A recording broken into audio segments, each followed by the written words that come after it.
This is John, and today I'm going to be doing a music production analysis of Diamonds by Rihanna. And it's produced by Blanco and the music production duo Stargate. Now, this was a #1 song in the early 2010s.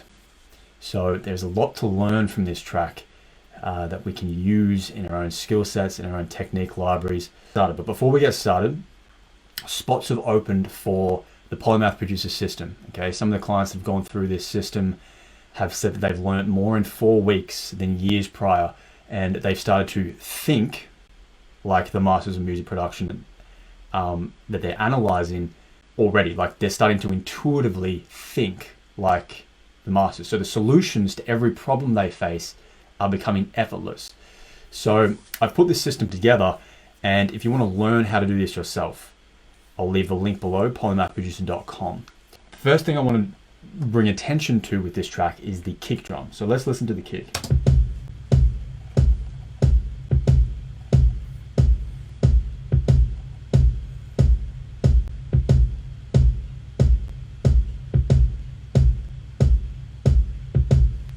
So that's the verse.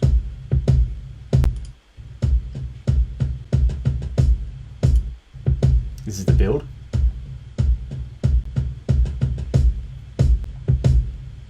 And that's the chorus. So immediately we can pick out a lot of things from this. So the kick, from what I can hear, is actually multiple kicks layered as one. Now, I don't know if that's actually the case, but just from what I hear, it sounds like multiple kicks have been laid. And from what I know from these sort of music producers from the early 2010s, like Blanco, Dr. Luke, Max Martin, like all those sort of guys that worked together in the early 2010s, they definitely used multiple kicks stacked as one. There's actually a video online of a Katy Perry track, I think it's E.T., and it shows the mixing engineer breaking down the track, and there's like 6 kicks in it, layered as one. And they all have different purposes. So one may be the lower end of the kick, like the sub, and then the other one might be like the middle, and then there'll be like a top kick, and they're all layered together. So I'm pretty sure that that's what's happened here. So, because you can hear there's clearly like, there's punch in all the areas of the frequency range with that kick. So that's the first thing to note, is that multiple kicks layered as one can be more powerful when done right. Okay, now you have to do this right. If the transients too far off each other, it can create a mess. So you got to do it right, but it works very effectively. Now, if you listen very carefully, you can hear there's actually an extra kick on the off beat. So the main kick is on every beat, but then there's a little kick on the off beat that goes doom doom. So it goes doom doom doom doom doom doom doom, just a little one. And what you will notice is that that extra kick on the offbeat is actually not as powerful as the other ones. So rather than just copying the other ones and sort of putting it on there, they've actually probably only grabbed one of those kicks from the stack that they had, from the kick stack, and made that as the offbeat kick. And the reason why they would have done that is because if they made it all the same intensity, it would have sounded weird. This sounds more humanized. This sounds more like a real drummer would have done the kick in this way. So one of the main lessons you'll learn from Blanco is that when he does his drums, he does variation on intensity within the drums. So for the kicks, it might be like powerful on beat #1, and then like maybe a little bit less powerful on, not all the time, but this is an example, like powerful on beat 1, a little bit less powerful on beat 2, maybe like powerful on beat 3, and then like maybe like there's an offbeat kick that's off the beat and it's like less powerful, and then the 4th will be middle range powerful. So there's always variation in intensity. And if the same thing happens with claps and snares, so it might be more powerful on the 4th beat clap rather than the 2nd beat clap. So it'd be like kick, snare on the 4th, but it's like big. And all these guys do that. And what it really does is it creates a breathing effect. This energetic breathing effect within the bar itself. So it's like a micro energy level. So to the audience, they don't actually know what's happening, but it feels like the beat is breathing more in a humanized way. And this is all done electronically as well. These are samples that they're using. Now, another thing that you can notice with this kick drum stack is that there's a little bit of vinyl crackle that's just very subtle on it. And that really just sort of creates more of a vibe.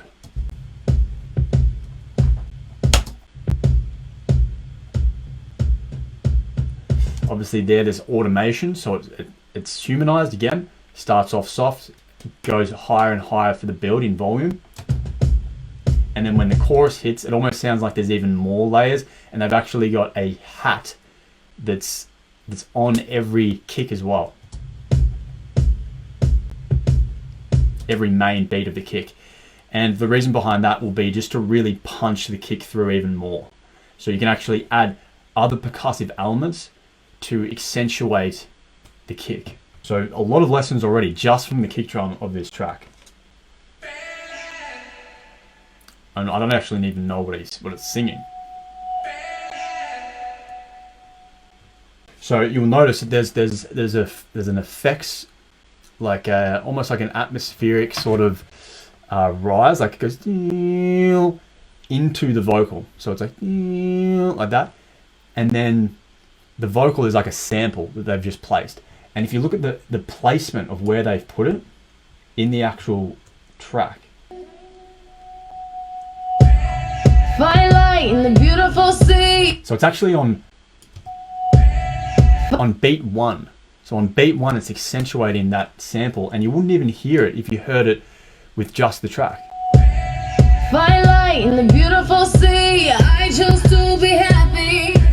You and I. But it happens again on the start of every bar. You and I. We're like diamonds in the sky. You. Happened again. So they've got it looped at the start of every 8, I think. 3, 4, 1. Yeah. At every 8 bar turnaround, they've got it looped.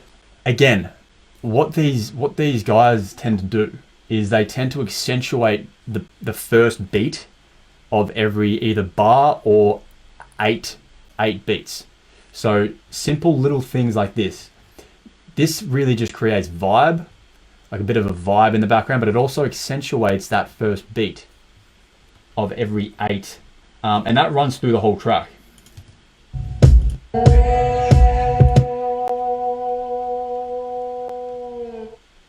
It looks like there's another sort of thing that they've added in later on in the song.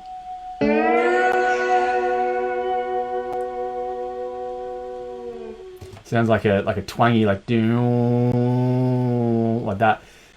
Now, this sort of comes into the mindset in a lot of modern production, is like you sort of just add random elements, like seemingly random elements that tend to work with the song. So tend to work with the vibe of the track. And you can grab any random element you want, but a lot of the time it actually helps if that element flows with the thematic concept of the track as well, which you'll see in a lot of there's a breakdown of that Phineas producer, and he does a lot of that as well. I try to do it in a lot of my own tracks as well, like grab like thematic material from the lyrics and actually make productions that flow with that conceptually. So for whatever reason they've chosen that, it doesn't have to make sense conceptually. You can just literally grab random elements and throw it in there, and it creates vibe, it creates unique texture. That's the purpose behind it all. So that's the effects in this track, and it's quite subtle stuff, but it just adds to that vibe.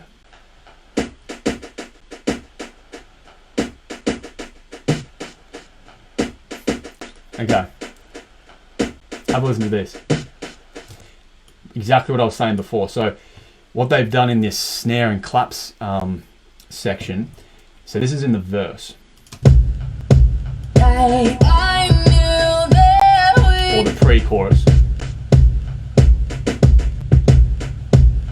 So as you can hear, it's actually delayed. So it's got like a So they've created like a cool delay effect with the claps and snares here.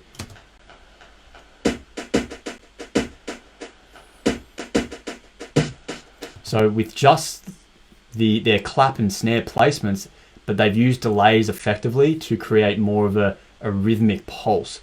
And exactly what I said before with the variation on intensity on certain beats. Have a listen to beat number 4, I think it is. 1, 2, 3. 1, 2, 3. So on the third beat of the second 4 beats, they have a snare hit that accentuates that for whatever reason, and that just it only comes in then. So they're accentuating that for whatever reason. So look at the kick with it.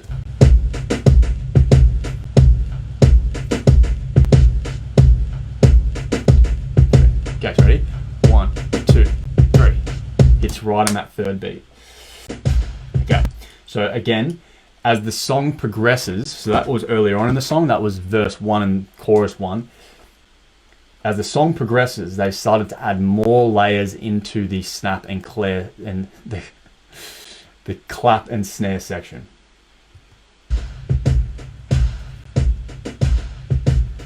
So you can see there's a bigger snare slash clap hit on the second and fourth beat.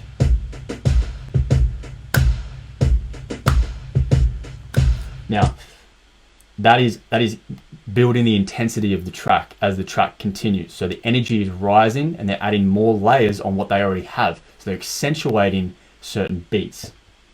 And another cool thing that they do is they actually use effects to bring it back. So you've got the main claps and snares that are delayed doing their rhythmic thing, and they're a little bit drier, or they've got like the delay thing, but they're sounding more in front.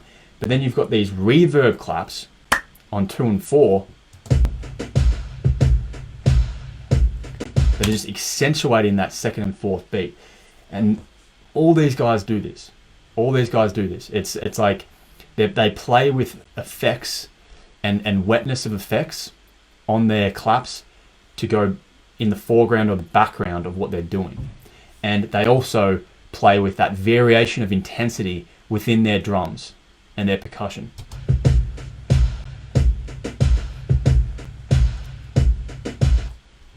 So those are the main things that you can pull from both the kick and snare clap and the claps, is the variation of intensity. That's the main lesson from this, is how can you layer your kicks, how can you layer your snares and claps in ways where they energetically breathe throughout the bars. So it's not all just like the same intensity for every single clap and snare. It's like it breathes in and out, in and out. Pressure on, pressure off, that sort of thing. So very cool lessons there.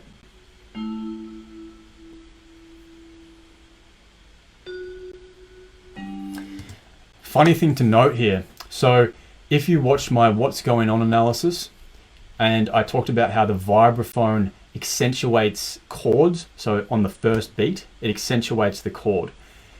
This, I think it's a marimba. So similar sort of thing, like vibraphone, marimba.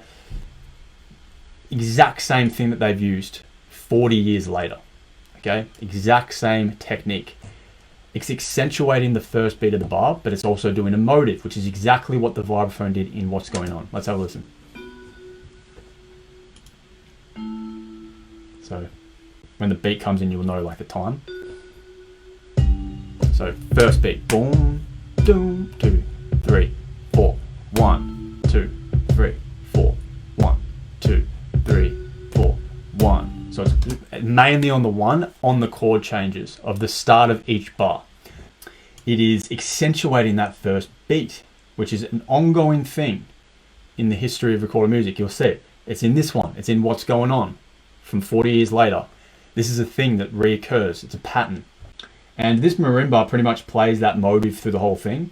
And it's a hidden hook, really. Like it's a hook because it's got a melody. It's like din din din din din din din din. Like that's what it's playing.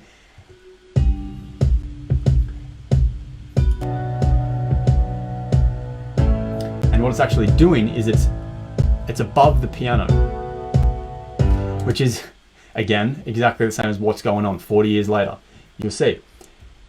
The marimba is playing an octave higher than the piano, but it's following the piano and it's playing its own motive.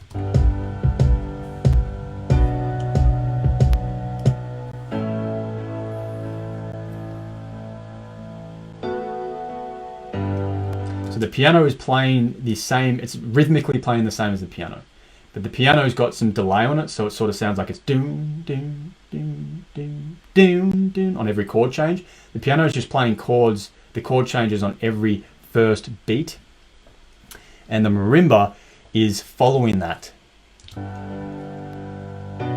So this is really the main secondary motive hook that's playing throughout the entire track, underneath the whole thing, and it literally repeats through the whole thing. This is the entrance of the song.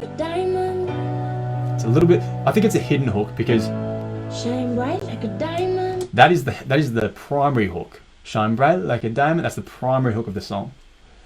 This is more of the secondary / hidden hook, this little thing here.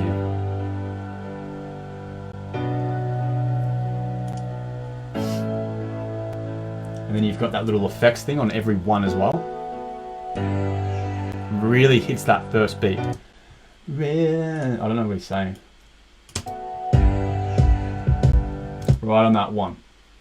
So as you can see, it's all starting to connect as one. Interdependence principle coming into play here. Now, interesting thing to note.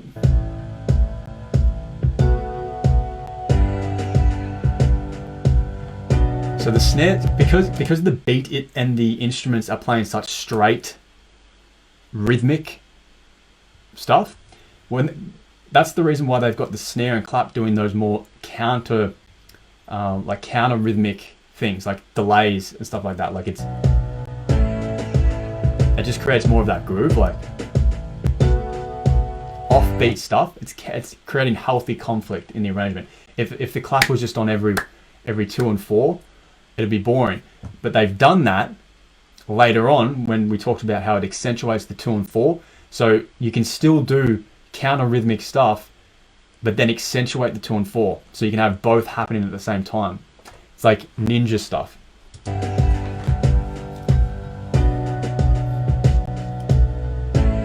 Now, that's most of the elements in the verse and pre-chorus, the first pre-chorus. There's a bass that comes in.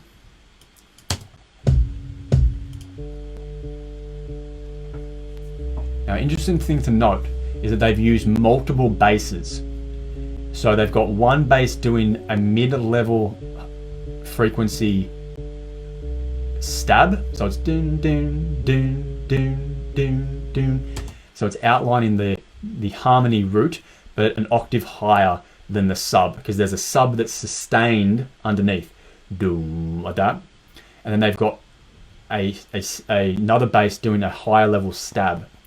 So the lesson here is that you can use multiple basses at the same time for different purposes. So the sub in this section is sustaining, and the other bass above is doing the rhythmic pulse of the kick. So it's following the core rhythm of the kick, as you can see here.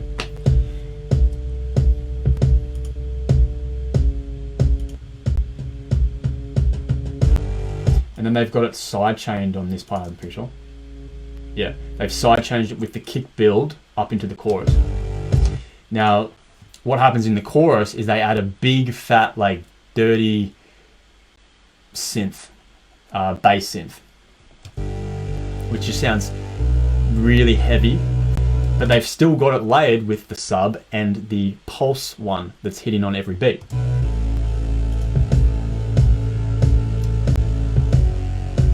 So they've got 3 basses playing at the same time in the chorus. And then you'll see Dirty Synth does some technical stuff here. So that little bit of stylistic stuff with the more dirty bass out in the foreground.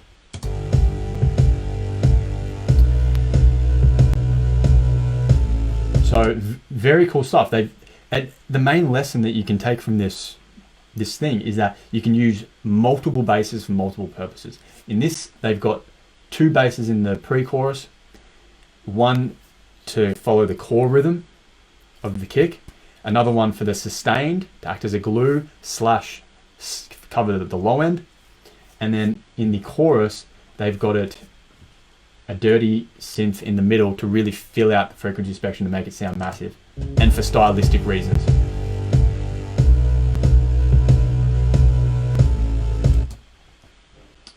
Alright, so we've got a pad here, it looks like.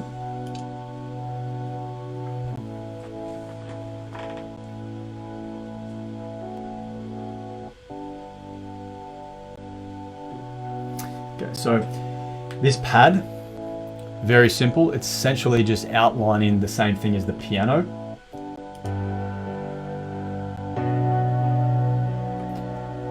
And it's gluing everything together. So it's the same thing, essentially, maybe a little bit different, but it's sustained notes of the chord.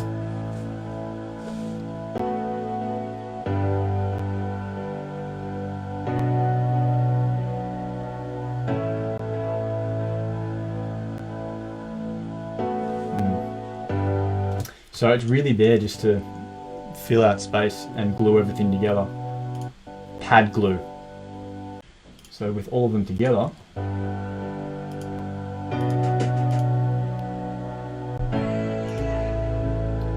so you've got the sustained bass, you've got the sustained pad, you've got the delayed piano, but it's sustained. You've got the marimbas. So it's mostly sustained material, and the core rhythm is that.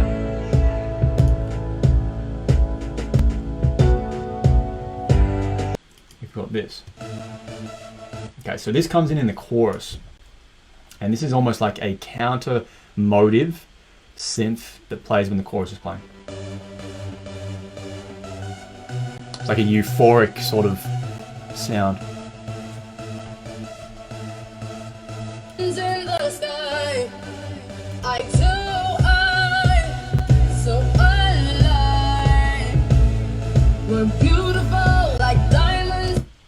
So the purpose of this, really, if we play it with the pad and the marimba and the piano. So shine bright tonight, you and I were beautiful. So it's really just a counter motive to the lead vocal. It fills out the high end. A lot of these other instruments are filling out like the mid level. You've got the bass that sort of fills out bass and mid a lot. And that sort of just takes that high end. And with it comes the strings as well. So they're doing more of a pad thing as well, with slight motive. It's about an octave lower as well. Although it starts to come octave higher here. As the chorus starts to break down more, add extra octave layers. It's a very common energetic move to create more energy, create more octaves, create more energy, create more octaves, create more energy, create more layers in octaves, and sometimes extra harmonic parts as well. To create more energy, create more counter rhythmic parts. To create more energy, create more sub parts. So it's like the wider the frequency spectrum goes, the more energy will come. So you can sort of build energy as you build the frequency spectrum, both low and high. You can build the frequency spectrum. You can build the energetic level with counter rhythms. So the more counter rhythms you put in, the more chaos will happen. Healthy conflict. You don't want to get too crazy. Sort of got to tame it a little bit. Yeah, there's a whole lot of things that you can use to build the energy, as they've done here in very subtle ways. And I think the real key here is to do it in a subtle way so that the audience doesn't even know what's happening, as they've done here.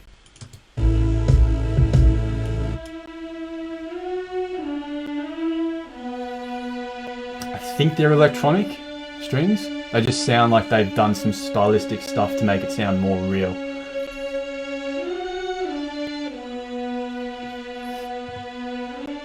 And it sounds like it's really just the octaves apart. So it's just the same single line motive with an octave apart. I don't think there's any harmony in there, like counterpoint harmony.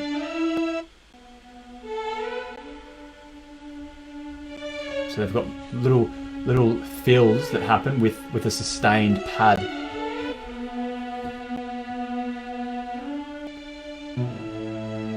Added a lower octave here. Now they've got the full range.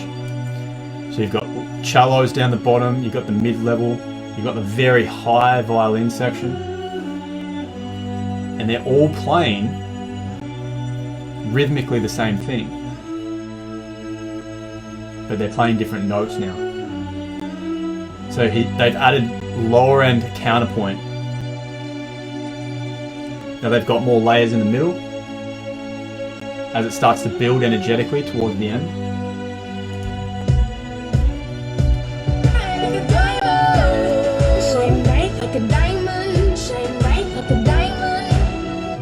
So you can see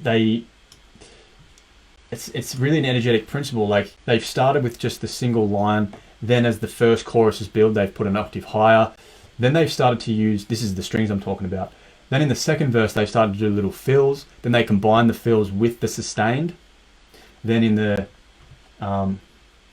second chorus, they start to build it a little bit more, I think. Or it's about the same. Yeah, they keep it the same. And then in the final chorus, though, they've got the whole stack. So they've got a full string orchestra playing, essentially. So they've got the low end in the cellos, double bass sort of area. Then they've got mid-level coming in through the middle. They've got like a high violin doing the melody. They've built it up over time. So they don't just start with it. They've actually built it up energetically. Because the song, if you listen to it, the arrangement stays pretty consistent. Like the instruments stay pretty consistent throughout the whole song. So the way they've done it is they've used the same instruments through the whole song, but they've just, in very subtle ways, slowly started to rise the energy towards the end. So the audience wouldn't even know what's happening, but it happened. So let's see what we've got so far. I'll break it down for you. So we got, this is towards the end. You've got the kick, the bass, 3 basses in one, the strings, rising in intensity, energy. You've got the synth up the top.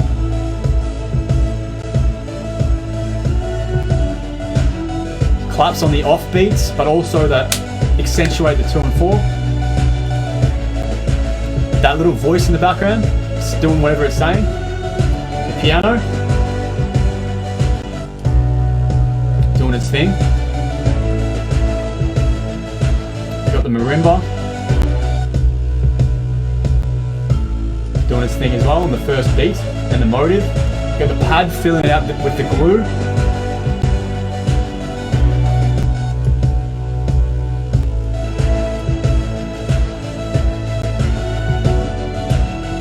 Got strings doing the counter motive there, and I'm pretty sure I heard something a little bit different there with the synths at the end.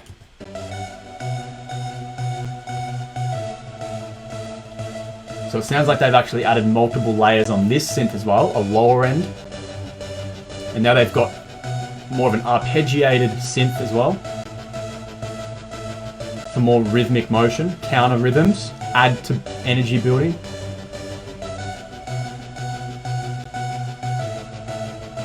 So for the big finale, in the final chorus, with that synth they've got the motive that has been playing in the other choruses.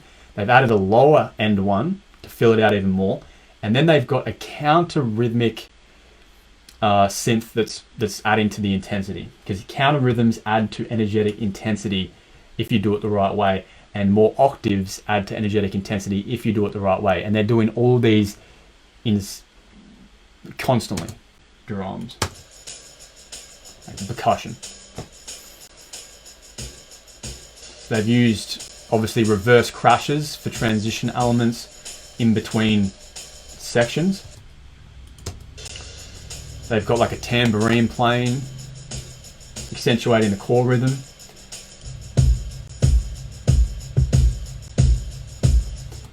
There's a very subtle percussion element that goes doom, doom on the 3 and 4. So they're accentuating the 3 and 4 of the beat.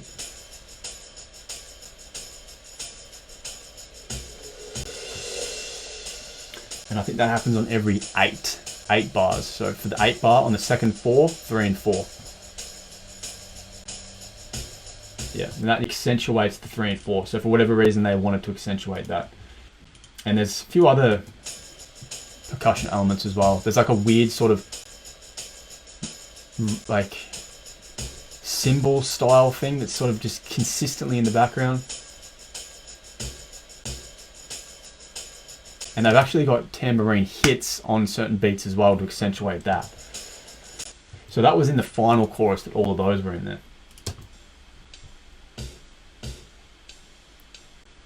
And it looks like they've got they accentuate the 3 and 4 earlier on in the song as well. That was actually the pre-chorus number 1.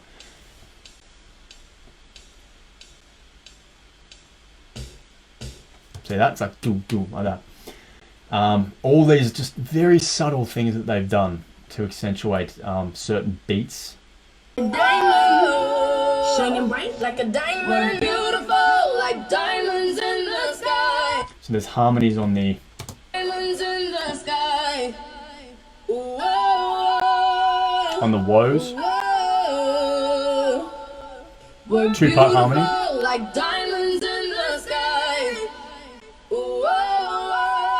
But then underneath they've got this as well, like this other vocal singer Shine bright like a doing the shine bright like a diamond hook that's in the song. diamond, shining bright like So 3 different vocals. They've got the lead doing the woes, they've got the background vocals doing the 2-part harmony over the top, and then they've got the shine bright like a diamond hook a underneath. diamond. We're beautiful like diamonds in the sky. So shine bright. Bit of an ad-lib there. A lot of the time you'll see a pattern in choruses. The harmonies a lot of the time are above the lead vocal, so the harmonies will be above. This is just a general thing, it's not all the time, but all the time the harmonies will be above in the chorus and below in the verses. For whatever reason, that pattern I see a lot. Bit of an ad-lib style vocal just to top it off for the finale. Shine bright like a diamond. Shine bright like a diamond. Now ad-libs tend to really, especially with these songs, ad-libs tend to come in a lot on the chorus, like the second chorus to like the final chorus. Like that's usually with these type of songs in the 2010s especially. I've noticed there's a pattern with that as well. Like it's always verse 1 and chorus 1 and verse 2 for a lot of the time have no ad-libs. Maybe verse 2 has like maybe a little one, and then chorus 2 and the bridge / the final chorus will all have like ad-libs in it. So quite simple vocal harmonies here as well. Really just 2-part harmony, just to really add to that extra layer and build the energetic intensity of the track as it continues. And that's literally everything. So we got a lot of takeaways from this, but I think the main takeaway that you can take from this particular track is energy, okay? Variation on energy. They've used the same parts throughout the entire track. It's actually quite a simple arrangement in terms of what they've used, but it's the way that they've used it over time that counts. So they've built the energetic intensity in very subtle ways, and also the energetic intensity on a bar to bar level. So let's just look at the final points here. So number 1, on a bar to bar level, they're doing intensity in layering on a micro level. So they might have more on beat 1, more on beat like 2 and 4. They're accentuating certain beats, and as the track progresses, they accentuate certain beats as well. And the reason behind that is because the audience feels the breathing effect, and it actually makes it seem more humanized. If they all had the same intensity, it wouldn't have the same effect. So number 1, intensity on a bar to bar level. How can you create variation in that, in all the instruments that you have? And the same thing applies to the other instrument layers. Like they're hammering home on beat number 1 to really accentuate that, and then sometimes the instruments fall off a little bit for the rest of the bar. Now, number 2 is energetic intensity over a long period of time. And the ways that they progress that is really from extra octaves. So they have lower end material, higher end material starts to come out like this as the track progresses. They also have counter rhythmic material, which starts to get added in as the track progresses as well. Counter rhythms start to create healthy conflict, which creates energy. With motion comes emotion. With more height and lows creates more intensity. So you're playing with this over a macro level. So those are the two main things from this track that you can learn: micro level energy development and macro level energy development in tracks. So I hope you enjoyed this breakdown, this analysis of Diamonds by Rihanna. And if you want to learn how to do this yourself, so analyze tracks, you really get the most benefit out of this when you do it yourself. And most people try to write just like essay long reports, which doesn't really do anything because you can't remember what you're learning. So I've put together the Polymath producer system for this reason. It took me multiple years to figure out how to do analysis in the most efficient way, where you can start to actually think like the masters of the craft do. So you can actually start to think how they're thinking when you're behind the DAW yourself, and have a solution, a world-class solution at that, to every problem that you face. And people who have gone through this have said that they've started to think like a master after about 3 weeks of doing what I tell them to do. So if that interests you, I'm going to leave the link below, polymathproducer.com. Go check it out, and until then, I'll see you next time.